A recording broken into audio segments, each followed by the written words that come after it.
కర్నూలు జిల్లా ఎమ్మిగనూరులో ముస్లింలు భారీ శాంతియుత ర్యాలీ నిర్వహించారు. వక్ఫ్ బోర్డు అధికారులను నిర్లక్ష్యం చేసేలా వక్ఫ్ సవరణ బిల్లు ఉందన్నారు. కేంద్ర ప్రభుత్వం ప్రవేశపెట్టిన వక్ఫ్ సవరణ బిల్లును వెంటనే ఉపసంహరించుకోవాలని ముస్లింలు డిమాండ్ చేశారు.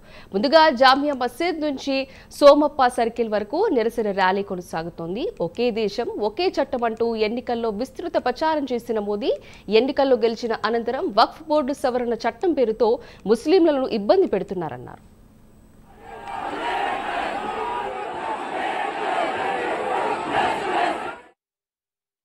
ఆధ్వర్యంలో కూడా ఈ రోజు ఈ గొప్ప బహిరంగ ర్యాలీ నిర్వహించడం జరిగింది. దీని యొక్క ముఖ్య ఉద్దేశం ఏమంటే చెప్తే వక్ఫ్ బిల్ ఏదైతే ఉందో అది మా ముస్లింల ఆస్తి, మీ గవర్నమెంట్ ఆస్తి కాదు. మా పెద్దలు మాకు విద్య, వైద్య, ఉపాధి రంగాలలో మేము ముస్లింలు ఎంపవర్ కావాలంటని చెప్పి మా పెద్దలు మాకు ఇచ్చిన ఆస్తి అది. దానిలో మీ యొక్క జోక్యం అవసరం లేదు. మేము ఇదే కేంద్ర రాష్ట్ర ప్రభుత్వాలకు మేము ఇదే విన్నవిస్తున్నాము. అయ్యా, మా దాంట్లో మీరు రావాల్సిన అవసరము లేదు. మీ దాంట్లోనూ మాకు ఆ విధంగా పెట్టుకుంటారా అంటని చెప్పి నేను ఈ సభాముఖంగా డిమాండ్ చేస్తా ఉన్నాను. మరి మేము ఇదే డిమాండ్ చేస్తా ఉన్నాము. అయ్యా, మీరు మా ఓట్లతో గెలిచి మాకు వెన్నుకోటి రాజకీయాలు చేస్తా ఉన్నారు. ఇది మంచిది కాదు.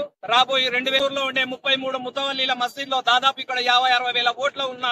వీళ్ళందరూ తప్పకుండా మీకు విరుద్ధంగానే ఓటుగా పనిచేస్తామంటని చెప్పి మేము ఈ సభాముఖంగా తెలియజేసుకుంటున్నాము. రాబోయే ఎలక్షన్లలో ముస్లింలకు మీరు ప్రాతినిధ్యం వహించే విధంగా ఎంపీ ఎమ్మెల్యేలు మాకు ఇస్తేనే మీకు ఏదైనా ఒక ఉనికి ఉంటుంది.